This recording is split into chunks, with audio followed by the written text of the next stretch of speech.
buhay o kabiguan, ng ligaya o lungkot. Kaya marapat lamang na tanggapin si Jesus bilang tagapagligtas at Panginoon. At matapos yun ay panariwain ang katapatan at paglapit sa Kanya bawat araw o day by day. Ang day by day ay naglalayong umalalay sa pang-araw-araw na pamumuhay.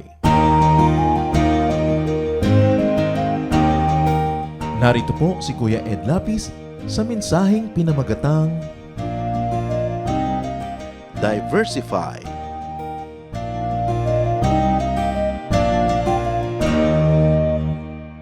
Ecclesiastes 5:13 to 14. I have seen something terribly unfair. People get rich, but it does them no good. Suddenly, they lose everything in a bad business deal, then have nothing to leave for their children. Word of wisdom from Solomon. Hindi daw kung biglang mayaman ka ay secure ka na dahil pwedeng sa isang maling transaksyon o isang nakakaluging proyekto ay biglang maubusan ka ng kayamanan na niwala kang maibigay sa iyong anak. Ating pag-aaral, diversify. Kailangan hindi lang isa, kundi marami ang ating mga proyekto at ginagawa para maraming tukod ang ating bahay. Panginoon, salamat po dahil kayo ay nagbibigay ng karunungan at ngayon yan ang hinihiling namin, kaliwanagan mula sa inyo. Nawa ang inyong mga salita ay mag-ugat at magbunga sa aming buhay. Maunawaan namin ang inyong mga hiwaga at makapamuhay kami ng may kaayusan. Patawarin niyo po kami sa mga kasalanan namin, linisin niyo po kami, Panginoon, maging dapating tumanggap na inyong pagtutuwid, pag-akay, pagtuturo. Kayo lamang at walang ibang hinihiling namin maging tagapangaral. Be our preacher, our teacher, our guide. Lead us, teach us. In the name of Jesus, your Son, we pray with thanksgiving. Health means balance. Be it physical health, spiritual health, emotional health, dapat may balanse. At para magkaroon ng balanse, dapat hindi lang isa, dalawa o tatlo ang tukod, marami para matibay ang ating pagkakatayo. The word diversify is defined as to change something so that it has more different kinds of people or things. Dinadagdagan ng mga sangkap, dinadagdagan ng mga tauhan, dinadagdagan ng mga bagay-bagay na bumubuo sa anumang ating ginagawa. Hindi isa lang. John 10, the Lord Jesus says, I came that you might have life and have it abundantly. Jesus would like us to have comfortable, abundant, fruitful life. So the Lord taught in many instances, for people to invest and to make good profits from their investments. Kaya napakainam na isipin na gusto ng Panginoon na maayos ang ating buhay. At ang napakatalinong lalaki sa kasaysayan sa Biblia, si Solomon, ay maraming katuruan tungkol sa pag-diversify o pagpaparami ng ating mga haligi, mga poste, mga inaasahan. Ecclesiastes 11 verse 2, put your investments in several places, many places even, because you never know what kind of bad luck you are going to have in this world. Ilagay daw ang ating puhunan, ang ating lakas, ang ating proyekto sa maraming iba't ibang interes, hindi lang sa isa. Kasi hindi mo alam kung alin ang dadami, alin ang kokonte, alin ang pagpapalain, alin ang dadalawin na tinatawag na kamalasan. Na maraming mga conservative Christian ayaw gamitin ang word na ito, but really in the Bible it is used and the concept is very clear. Sabi ni Solomon, time and chance happens to all. Other versions say, bad luck happens to some of us at any given time. Kailangan daw ating mga investment medyo nakakalat. Hindi naman yung kalat na sabog, pero hindi lang isa para mas matibay ang iyong pagkakatayo. Ecclesiastes 11 verse 2, be generous and someday you will be rewarded. Share what you have with 7 or 8 others because you never know when disaster may strike. Maging mapagbigay daw, hindi lang sa isa, kundi sa 7 o mga 8 tatanggap. Maging mabuti ka, hindi lang sa isang tao, 7, 8, damihan mo ang gagawin mo ng kabutihan, maging matulungin ka, hindi lang sa isa, kundi sa marami, kasi hindi mo alam kung sino sa mga tinulungan mo, ang pagdating ng araw ay tutulong din sa iyo. Hindi mo alam kung sino sa mga binigyan mo ang magbibigay dit magsusukli. Hindi mo alam sa maraming itinatanim mo kung alin ang tutubo, bubunga at mahihitik sa maraming pakinabang. Kaya mainam na hindi lang isa ang pinaglalagakan ng lahat ng lakas, ng lahat ng atensyon, lahat ng pag-ibig, at lahat ng makakayang ibigay. Sabi niya, you do not know which project disaster might strike, or you don't know how disaster might strike. Sinasabi ng marami noon, do not put all of your eggs in one basket. Alam natin ang karunungan ng kasabihan na yan, babasagin ang itlog, kaya dapat ay hindi sa iisang lugar lang. Pag natapakan ng elepante yung isang basket mo, nadagan na ng kalabaw, natapakan, natumbahan ng tao, durog lahat. Kailangan iba-iba ang pinaglalagyan. Sabi ng mga kabataan, do not put all of your files in one hard drive. Have a backup. Para may mangyari man na hindi inaasahan, may iba ka pang pwedeng sulingan at pwedeng sandalan. In other words, do not invest all your resources in just one enterprise. Hindi isa lamang na project o negosyo, hanap buhay, ang dapat lagyan ng lahat ng ating mga tinatangkilik sa buhay. Ecclesiastes 5:13-14. I have seen something terribly unfair, and this is what we have read before. People get rich, but it does them no good. Suddenly they lose everything in a bad business deal, then have nothing to leave for their children. Tendency kasi ng mga tao na pagka merong kumita, merong nagbigay ng biglaang ginhawa o tubo, mahumaling na doon. Kaya maraming nararaket, maraming nadadaya ng mga schemes, nung mga mag-i-invest ka ng 1,000, after 1 week magiging 1,200. So maglalagay ka muna ng 1,000, pag tumubo ka na ng 200 agad-agad, maglalagay ka na ng 2,000 para maging 2,004. At mamaya 10,000 na yung ilalagay mo dahil parami ng parami, nawawili ka, hanggang isang lamon na yung alahas mo, ibenta mo yung bahay, sabihin mo sa mga kapitbahay at kaibigan mo, mag-invest din kayo dito kasi dadami ang pera nyo at lahat-lahat inilagay nyo na doon. Hanggang isang araw, nung kukunin nyo na yung kita nyo, biglang wala na, nagsara na, fly by night, tinakbuhan ka na, kasi pala ay racket. Pag kami kumikita, maganda, maglaan pa rin sa ibang investments. Kasi hindi mo alam kung biglang dadalawin ng dilubyo yung investment mo na napakaganda pa naman sana ng kita. Sa ibang version ng Ecclesiastes 11:1-2, ship your grain across the sea. After many days you may receive a return. Invest in 7 ventures, yes, in 8. You do not know what disaster may come upon the land. Importante na marami kang tukod, hindi isa lang. Kaya pagka babagyo sa mga probinsya, yung mga bahay, dinadagdagan nila ng suhay, ng ibang mga tukod at haligi para tumibay ito. Ganon din ang ating buhay pananalapi. Ganon din ang ating buhay emosyon or ating emotional life at ang ating spiritual life. Ecclesiastes 11:2, according to yet another version that amplifies the many wonderful angles of the same idea, put your investments in several places. Many places even, because you never know what kind of bad luck you are going to have in this world. So, invest in diverse places, in diverse ventures, and even in diverse persons and projects and interests. Hindi natin tiyak. Kahit parang ang ganda-ganda ng panahon ngayon, hindi mo alam, biglang-biglang may dumarating na bagyo. Biglang-biglang naiiba ang ihip ng hangin. James 4:13-14, you should know better than to say, today or tomorrow we will go to the city. We will do business there for a year and make a lot of money. What do you know about tomorrow? Ang lahat ay pakikipagsapalaran lamang. And the more you spread your resources, the more covered you are against what might come ahead. There are many examples of diversification in the Bible, especially in the career of Solomon. Ecclesiastes 2:4-8, talagang matalino siya. I did some great things. I built houses and planted vineyards.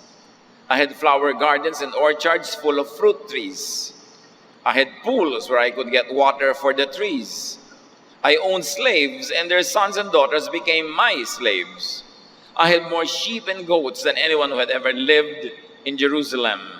Foreign rulers brought me silver, gold, and precious treasures. Si Solomon, king of diversification. Hindi siya umasa sa royal income earned from the taxes from the people. Hindi lang yon. Marami siya mga proyekto. Nagpagawa siya ng mga bahay na pinaligiran niya ng mga taniman, ng mga halamang pinakikinabangan. Meron siyang flowers para sa pabango, sa ganda, maaring sa halimuyak nito. Pero meron din siya mga punong kahoy na pwedeng pitasan ng mga prutas. At hindi lang yun, nagpagawa siya ng mga reservoir na hanggang ngayon nagsusurvive pa kung dadalawin nyo outside of Jerusalem, mga hinukay sa bato na malalaking parang yung mga pools kung saan siya nag-iipon ng tubig. Kasi magtatanim ka na magtatanim, mag-i-invest ka, paano yung dilig? Paano kung hindi umulan? Kailangan may nakareserba ka ring tubig. Hindi ka umaasa lang sa isang source. Meron ka pang ibang ginagawang paraan. At napakaraming naging kayamanan nitong si Solomon. The teacher invested his wealth in various economic resources that could increase his wealth even more. But let me ask, be cautious. Over-diversification spelled the doom of many companies and enterprises. Diversify, but do not over-diversify. Do not spread yourself too thinly to the point that you no longer gather any traction or any profit. Merong iba-iba pero hindi sobrang dami. Yung babae na dinadakila natin at tinatanghal, the woman of Proverbs 31, paano siya nagda-diversify? With her own hands, she gladly makes clothes. Kaya niyang gumawa ng sarili niyang damit, hindi siya umaasa sa iba. Laging marami nagtatanong, Pastor, ano po ba ang magandang negosyo? Meron po akong konting puhunan. And I always tell them, walang magandang negosyo by itself. Ano ang magandang negosyo? Yung kaya mong paandarin mag-isa. Gusto ko po magkarinderya eh. Marunong ka ba magluto? Eh kung absent yung cook mo, sarado ka. Gusto ko po magtayo ng parlor. Marunong ka ba maggupit? Mag-manicure, pedicure. Pag inabsentan ka ng empleyado mo, aandar ba yung negosyo mo? Gusto ko po magtayo ng talyer. Marunong ka ba magmekaniko, maglatero, magmasilya, mag-welding? Huwag kang magagawa ng negosyo na hindi mo kayang paandarin. Aasa ka sa bayaw mo, sa pinsan mo, sa kapatid mo. Gusto ka lang nilang magbukas ng negosyo para magkatrabaho sila. Pero pag nagkaroon sila ng better opportunity, lalayasan ka nila. Kaya marami nagtatayo ng negosyo na bibigo. Gusto magtayo ng panaderya kasi yung bayaw, panadero. Nung may pag-abroad, nag-abroad si bayaw, ano mo ngayon yung pugon mo? Gawin mong higaan. Kasi hindi mo kayang paandarin. Kaya itong babaeng to, with her own hands, she gladly makes clothes. Meron siyang skills. Hindi siya umaasa sa iba. Ano magandang negosyo? Yung alam mong paandarin, yung kaya mong paandarin, at gusto mong paandarin. Yun ang magandang negosyo. Hindi ko mo nagtagumpay yung hot pandesal lang kapitbahay mo, magtatayo ka rin. Nagtagumpay yung kanyang water filling station, maglalagay ka rin. Mamaya, bawat tabi-tabi na kayong may tindahan, tabi-tabi kayong may hot pandesal, tabi-tabi kayong may water station, lugi na kayo lahat. Kasi hindi na diversification yon. Ang buong community, iisa yung negosyo. You are spelling your doom. This woman of Proverbs 31, she is like a sailing ship that brings food from across the sea. Importer din siya. Para sa mga panahon na wala silang ani, nag-i-import siya. Kung saan maraming produkto, doon siya bibili. Dadalhin niya doon sa konti lang yung produkto. Maganda ang presyo. She knows how to buy land and how to plant a vineyard. Nakita niyo, marunong siyang bumili ng mga lupa.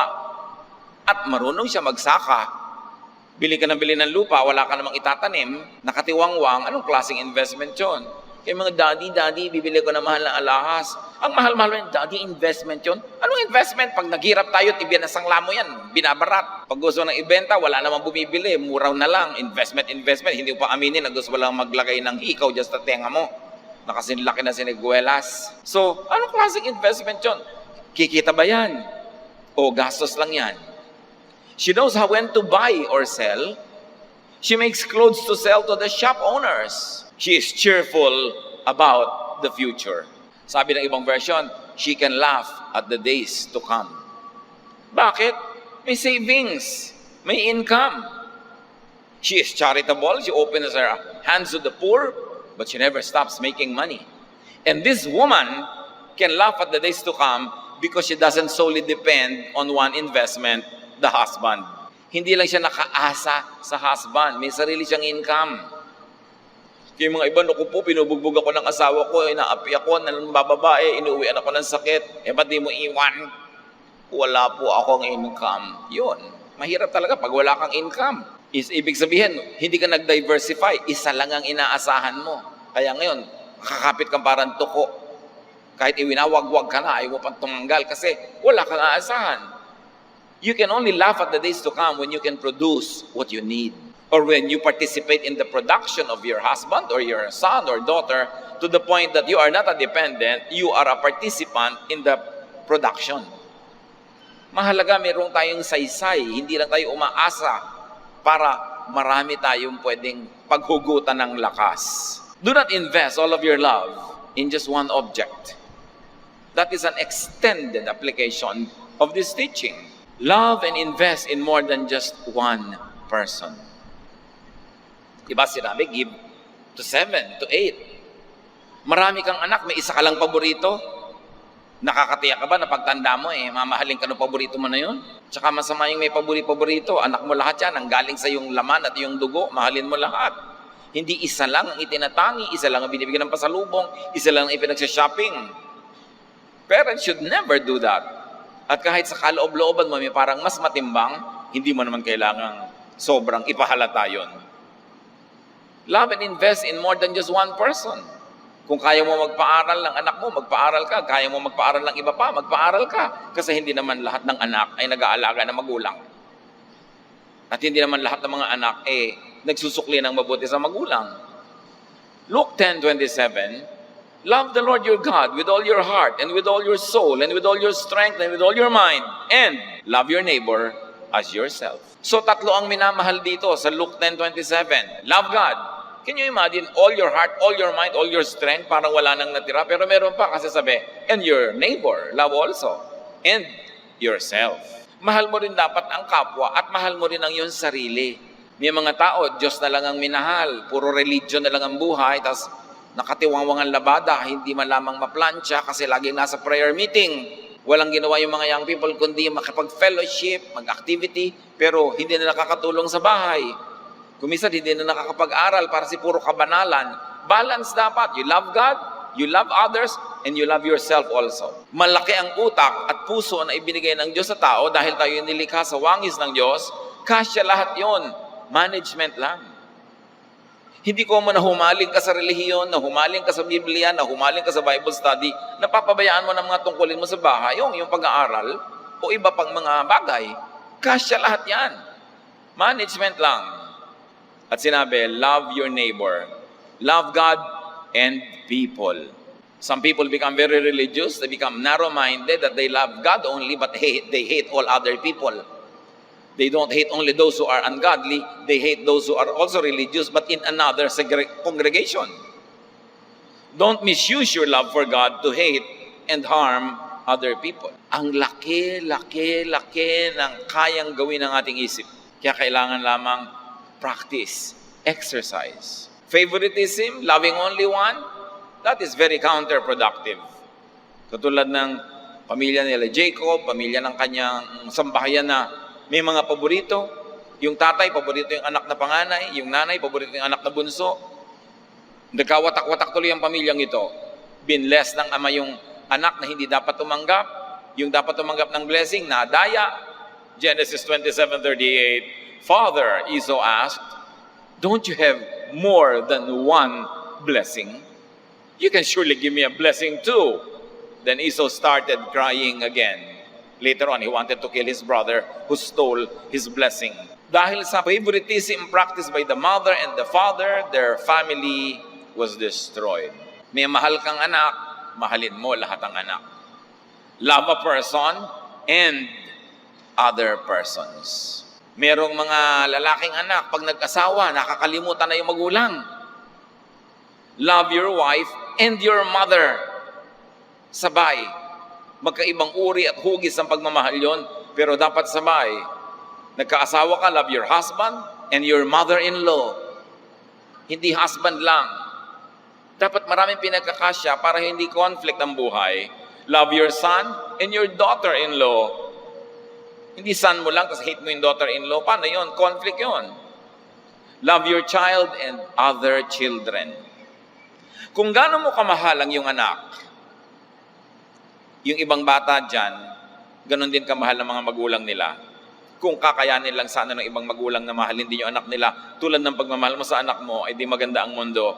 Pero kung may kakayanan ka, may resources, na mamahal mong mabuti ang anak mo, magmahal ka rin ng anak ng iba na hindi kayang mahalin ang sarili nilang magulang. Spread the love. Love your career.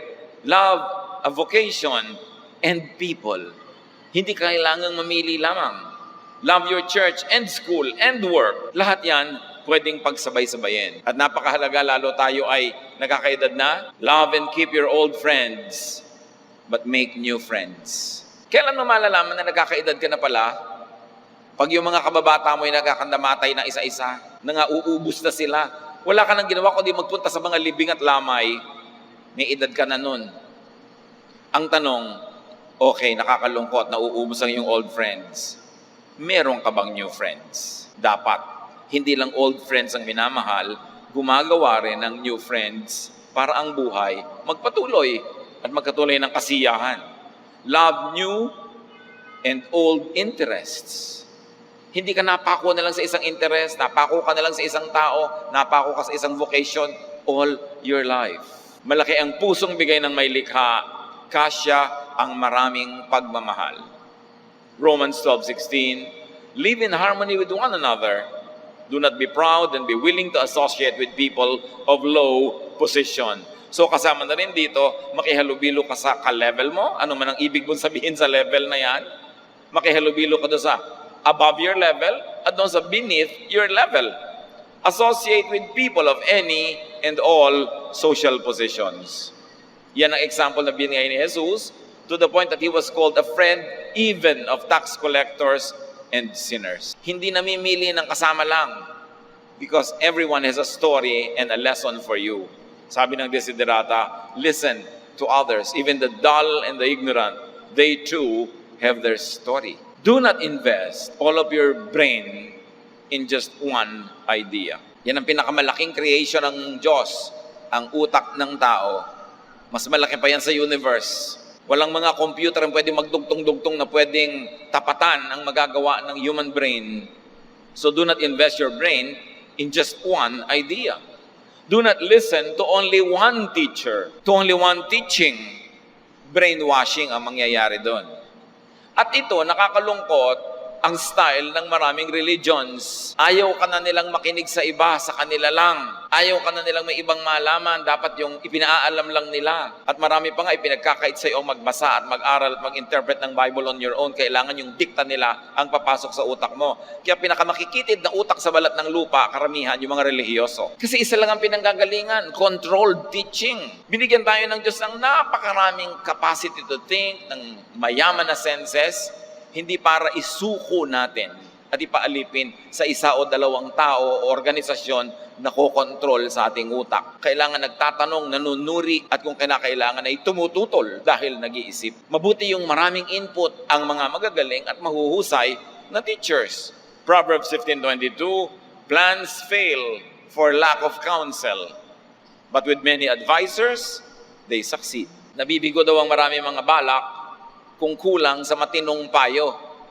Pero kung marami na nagbibigay ng matitinong payo, nagtatagumpay ang mga ginagawa natin.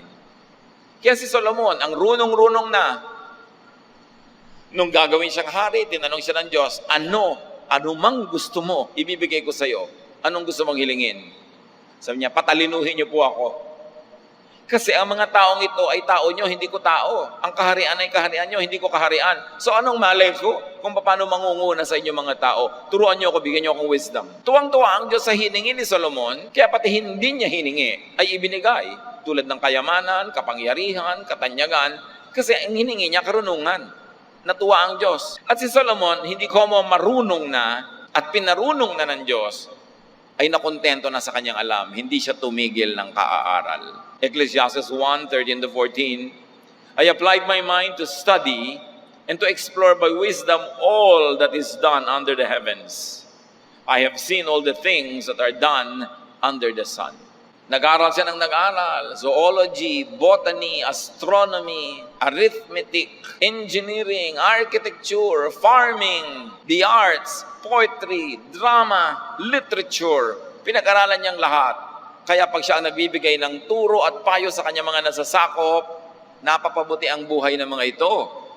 Kawawa ang mga sakop na ang kanilang pinuno ay konti lang ang alam. Kawawa ang mga tinuturuan kung ang nagtuturo ay limitado ang alam at tumigil ng mag-aral. Nakapaglingkod siyang mabuti dahil pinalawak niya ang kanyang kaalaman, malalim, malawak, mataas ang pinaguhugutan niya ng kanyang mga desisyon, ng kanyang mga payo at ng kanyang mga utos. Sabi niya, I have seen all things that are done under the sun. Alam niya kung papaano mamumuno dahil napakaraming buhay ang naunawa niya and he lived many lives, so to speak. Ecclesiastes 11:6, plant your seeds early in the morning and keep working in the field until dark. Who knows? Your work might pay off and your seeds might produce. Negatively, your work might not pay off and your seeds might not produce. So ang sinabi, okay, umagang-umaga, magtanim ka na. Pero pagkatanim mo, huwag kang magpahinga. Huwag kang tumigil gumawa. Gumawa ka pa ng iba-ibang mga proyekto kasi hindi mo naman alam kung yung tinanim mo tutubo nga. At hindi mo alam kung gaano tutubo yun, gaano dadami ang bunga nun. Eh kung doon ka lang umasa, nagtanim ka lang ng isa, tapos yun na. Eh kung hindi magtagumpay, kinain na insekto, dumating ang drought, o kaya ay kung ano-ano nangyari sa halaman na ito at hindi siya tumubo, edi nakatunganga ka na.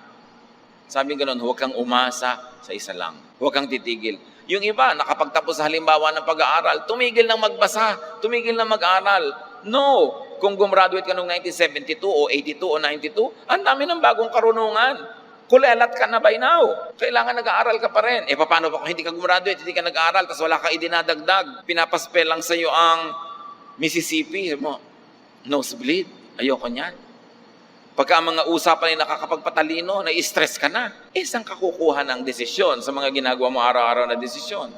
Paano mo haharapin ang mga problema? Napakalimitado ng pagkukuhanan mong karunungan, napakalimitado ng pwede mong gawin. Kawawa ang umaasa sa iyo kasi hindi ka makakadeliver na mabuti. Ang tao dapat hindi tumitigil mag-aral kasi napakaraming dapat malaman. What we do not know is little. What we know rather is little. What we do not know is immense. We must keep learning. So, it's always wise to have alternatives. To plant in the morning and to keep on doing other things until dark. Do not invest all of your life in just one philosophy, in one idea, in one set of beliefs. Dapat hindi narrow-minded.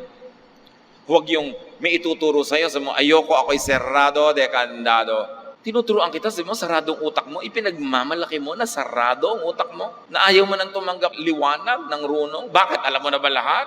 Marami sa alam natin, lalo relihiyon, namana lang natin sa mga magulang.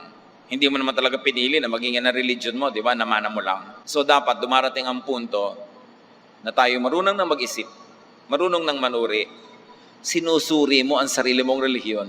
Pagkatapos mong manuri, nag-aaral ka ng mga ibang mga options at sa iyong panunuri, pag-aaral, pagbubulay-bulay, ay gagawa ka ngayon ng paninindigan kung saan ka mananalig.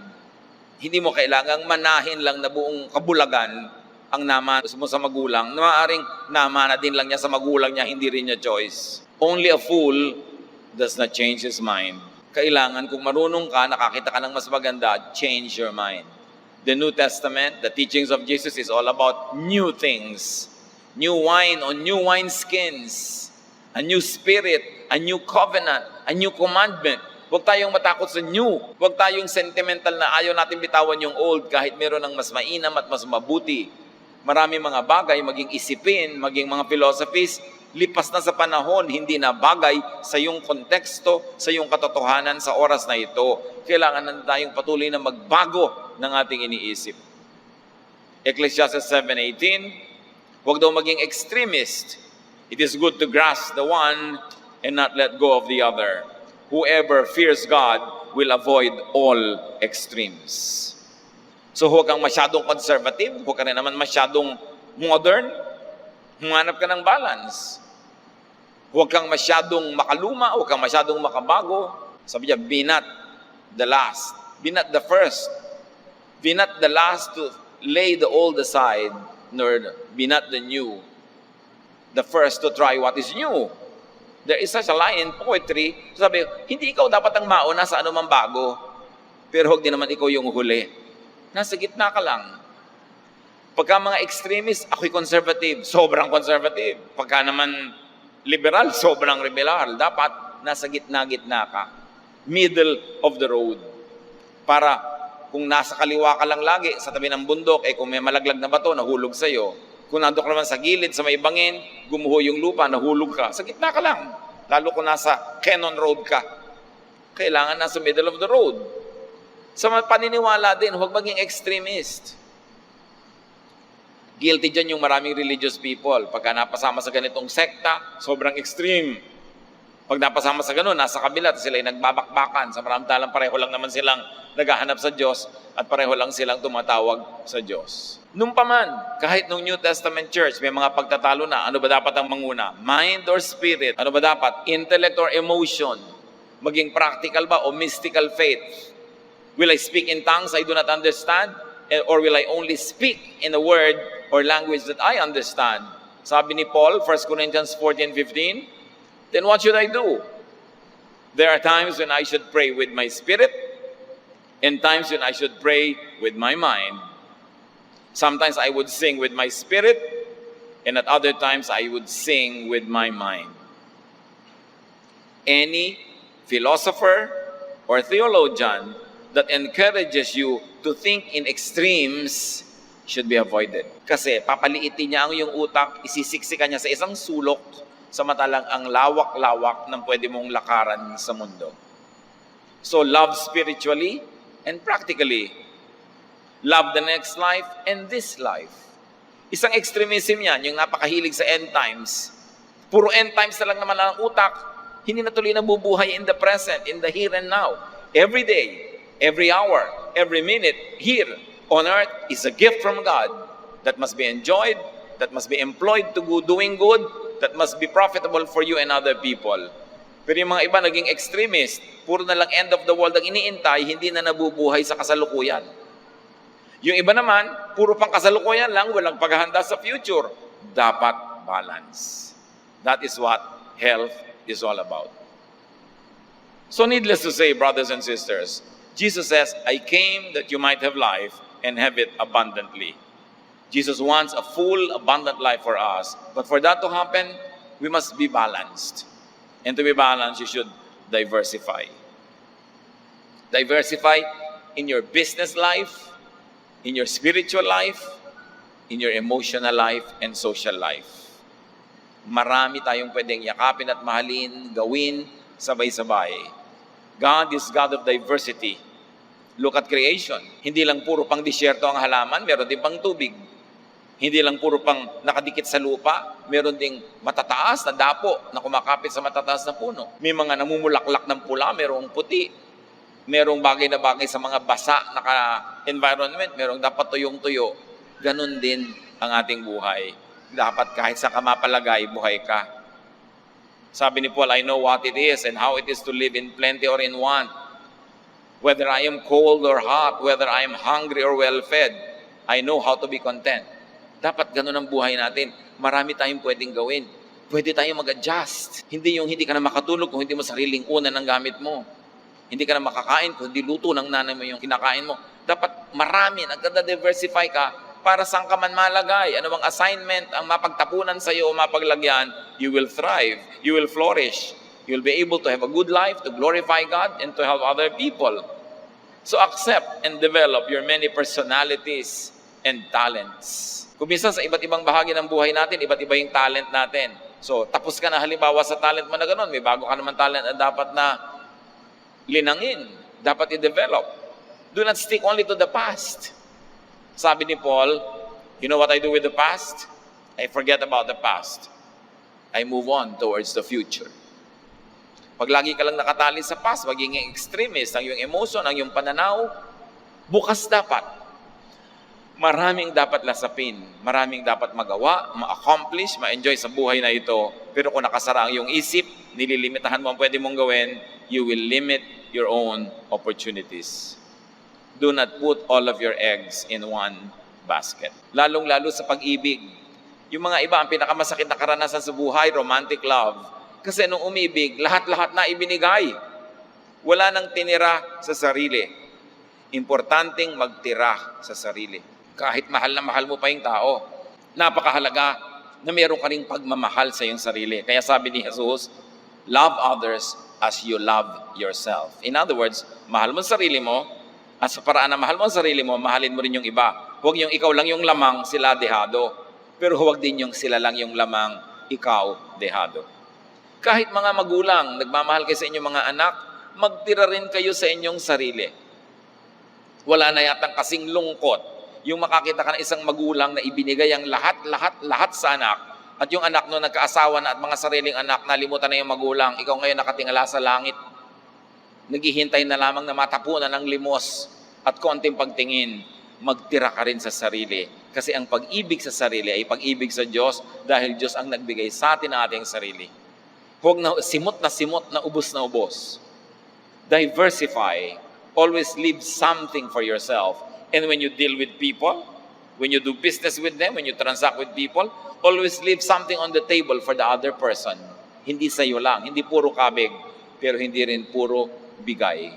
Dear Lord, teach us to live a balanced life. Yung balanse sa pagtatanim at pag-ani, sa pagbibigay at sa pagtanggap, balanse sa pagmamahal at pagtanggap ng pagmamahal. Turuan mo kami, Lord, kung may imbalance sa aming buhay. If we practice favoritism, especially among those who we should treat equally. Ipakita mo sa amin, Panginoon, kung kami nahuhumaling sa isang hanap buhay na inilagay na namin doon lahat na pwedeng maging dahilan ng pagbagsak ng lahat-lahat. Turuan mo kami to be wise and diversify, but to not over-diversify to the point that we extend ourselves too thinly. Give us that wisdom, Lord, to be in a balanced situation. Pagbulay-bulayan natin mga kapatid ang kahulugan ng mga practical na turo ni Solomon at ng iba pa sa ating pang-araw-araw na buhay. How to diversify, paano dadamihan ang haligi ng ating bahay, marami ang tukod, marami ang pinagkukunan para hindi tayo agad-agad natutumba kung dumarating ang pagkakataon. Dear Lord, as your people bow before you, may you give this message, Lord, the practical application that we should know and we should do. Turuan mo kayo, Panginoon, na mabuhay na merong tibay, may katatagan, para hindi kami agad-agad tinutumba ng mga pagsubok na dumaraan. Brothers and sisters, spend some time in silence, reflect on the practical and actual meaning of these messages in your very personal life.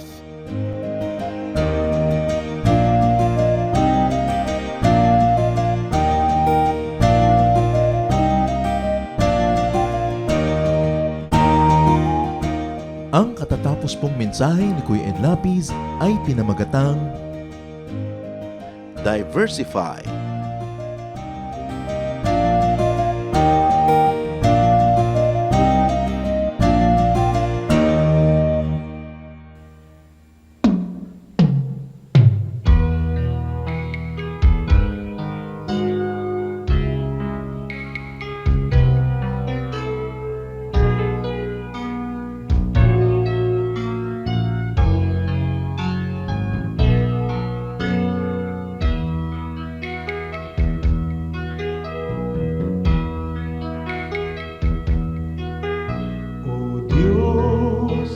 Dalangin ko'y iyong tanggapin,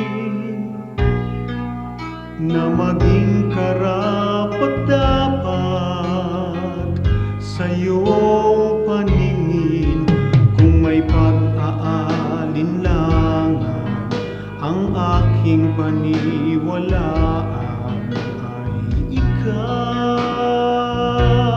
O Diyos, ang kailangan ko'y iba, yung lakas upang di ko natahakin ligaw na landas sa pagpaparot parito. Sa ulat bagyo'y hindi magbabago. Katapatan ko, ang alay ko, Panginoon. Katapatan ko, sa'yo'y panghabang panahon. Kahit minsan na tiwala ko'y di kukupas, katapatan ko, panatiliin mong wagas.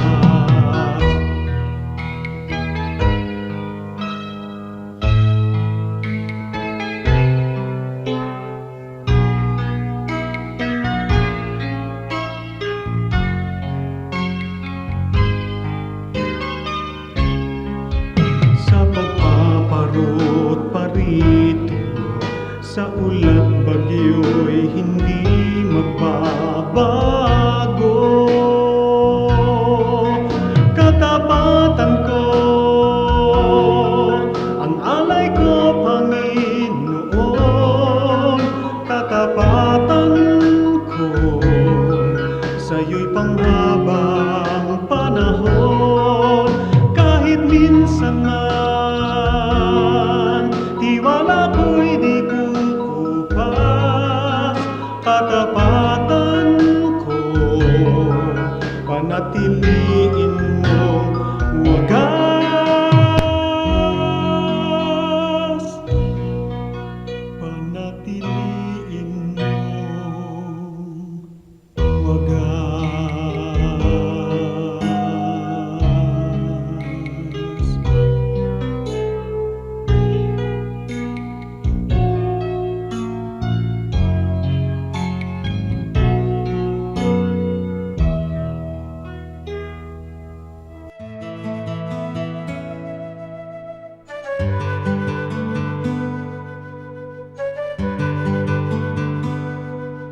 Bakit ang mga Pilipino hindi humihiwalay sa pamilya kahit may asawa na? Siguro may economics involved kasi hindi naman lahat ng tao nakaka-afford humiwalay. Pero kahit na nga nakahiwalay pa rin yan, madalas nandun pa rin sa magulang. Kasi gusto nga natin sama-sama. Ito ba mga malalaking bahay, yung master bedroom, nandun din yung mga anak, doon din nanonood ng TV, doon din nakikipagtumpukan sa mga magulang nila at madalas doon din natutulog kahit may mga sariling kwarto. Kasi tayo, we thrive in each other's company. We love to be surrounded by people. At kasama na dyan yung kahit may asawa na, nandun pa kasi gusto ng mga lola, yung apo nila nandun. Gusto lang nakikita yung mga mahal nila sa buhay. At lalo kung tumatanda na yung mga magulang natin, gusto rin natin naalagaan sila.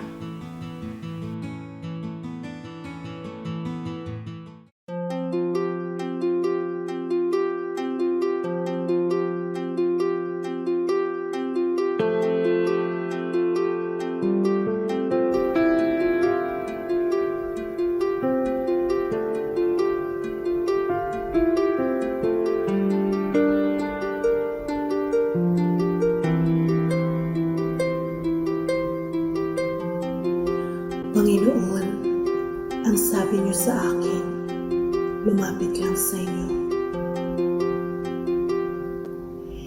Ibig ko'y diringgin, pasanila'y aalisin. Lahat ng kabigatan ng isip at katawan, ilalagak ko na sa inyong kanlungan. Nais kong madama haplos ng iyong kamay.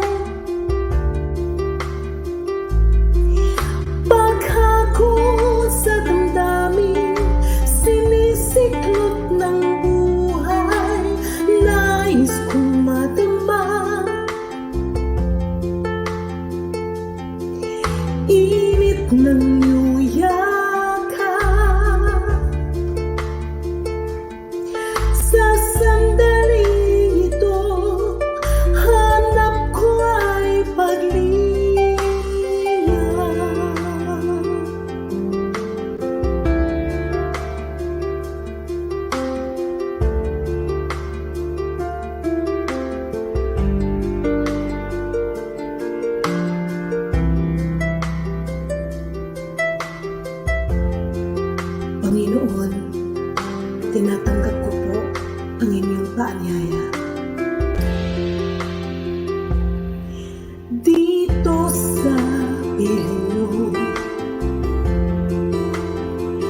nais kong magpahinga.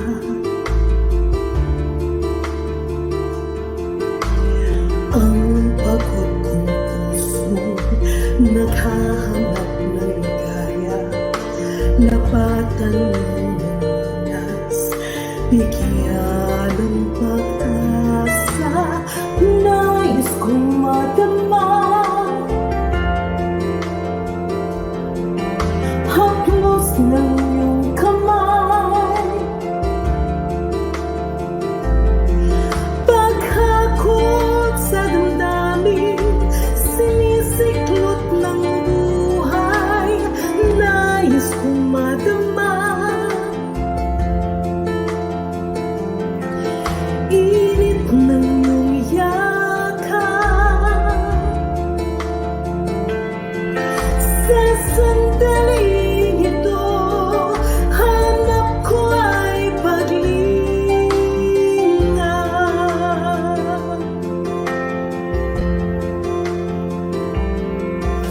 Narito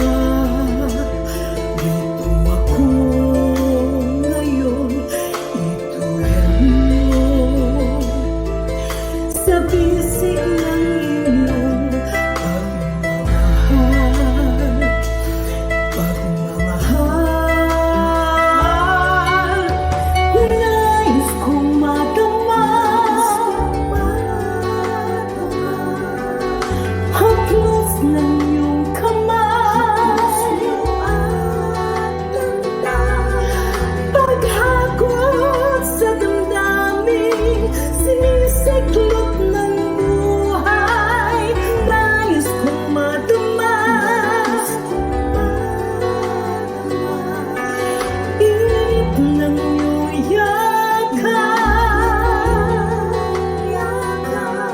Sa sandaling ito, hanap ko ay pag-ibig. Nais kong madama haplos ng iyong kamay. Paghakot sa damdamin, sinisiklot ng buhay. Nais kong madama init ng iyong yakap. Sa sandaling ito, hanap ko ay paglinga.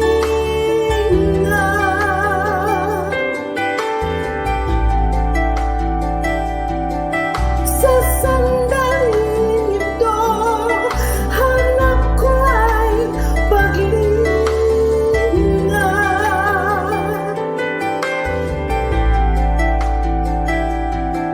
Sa sandaling ito, hanap ko ay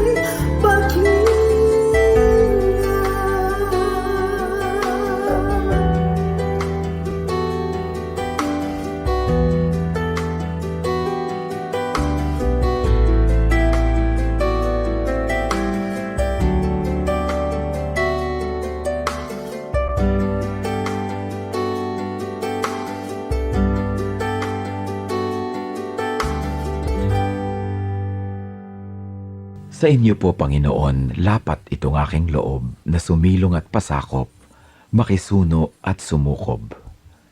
Sa tuwing kayo'y lalapitan ay lagi nang gumagabay, taus-pusong lumilingap sa bawat pusong sugatan.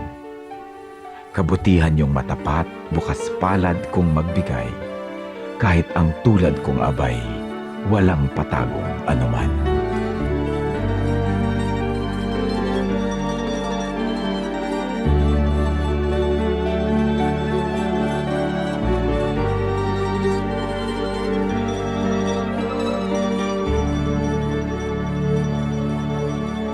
Itil ang bati mo sa pagsikat ng araw, maging sa karilang takip siling. At sa kandili nyo, ako'y hindi maliligaw. Latnan man ng unos sa lalim ng dilim. Kung sisikapin kong bilangin ang mga bituin, isa-isahin ko man bato sa buhangin. Walang makahihigit sa lawak ng iyong pagtingin, sa kalinga niyo pagmamahal sa akin. Alleluia, Alleluia, Alleluia, Alleluia, Alleluia, Alleluia, Alleluia, Alleluia.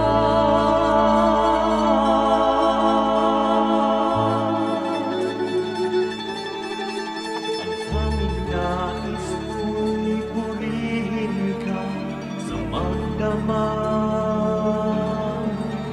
Makasama ka maging sa aking hatid. Ako'y nagagalak sa kaligtasan niyo't habag. Pagkat paglapit ko, ngiti ang iyong batid. Alleluia, Alleluia, Alleluia,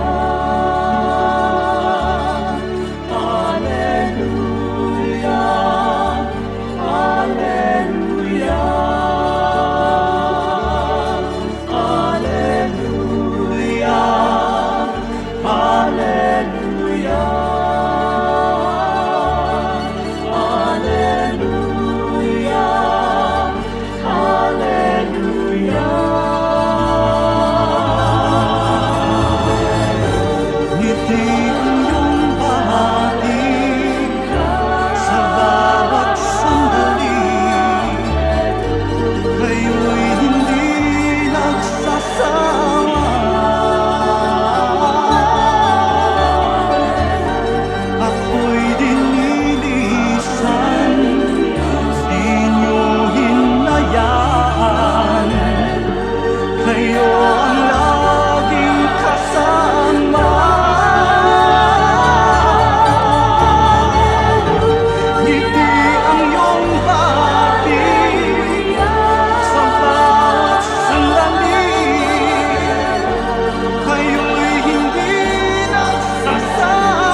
kahinahunan, kahinahunan yung ibigay. Kahinahunan, kahinahunan, bunga ng Espiritong buhay. Kahinahunan, kahinahunan, kahinahunan yung ibigay. Kahinahunan, kahinahunan, bunga ng Espiritong buhay. Bigyan mo ako ng pusong napaawat, nagpapatawad, upang di ako mapaaway. Hinahon ng puso'y aking kaagapay. Kahinahunan, kahinahunan, kahinahunan yung ibigay. Kahinahunan, kahinahunan, bunga ng Espiritong buhay. Kahinahunan, kahinahunan, kahinahunan yung ibigay. Kahinahunan, kahinahunan, bunga ng Espiritong buhay.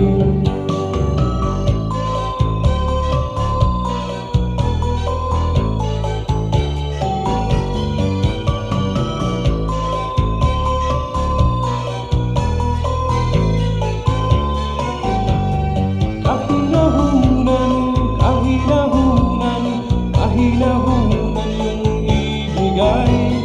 Kahinahunan, kahinahunan, bunga ng Espiritong buhay. Kahinahunan, kahinahunan, kahinahunan yung ibigay. Kahinahunan, kahinahunan, bunga ng Espiritong buhay.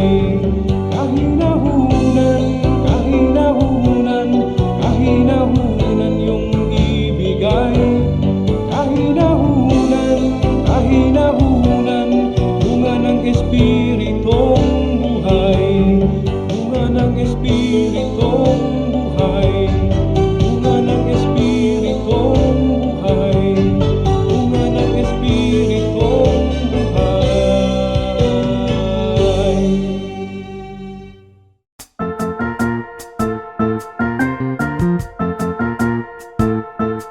Oras na po para pansamantalang magpaalam ang programang Day by Day. Tayo po'y magsama-sama tuwing ika-6 hanggang ika-7 ng umaga, araw-araw. Magandang umaga po at mabuhay ang Panginoong Hesus!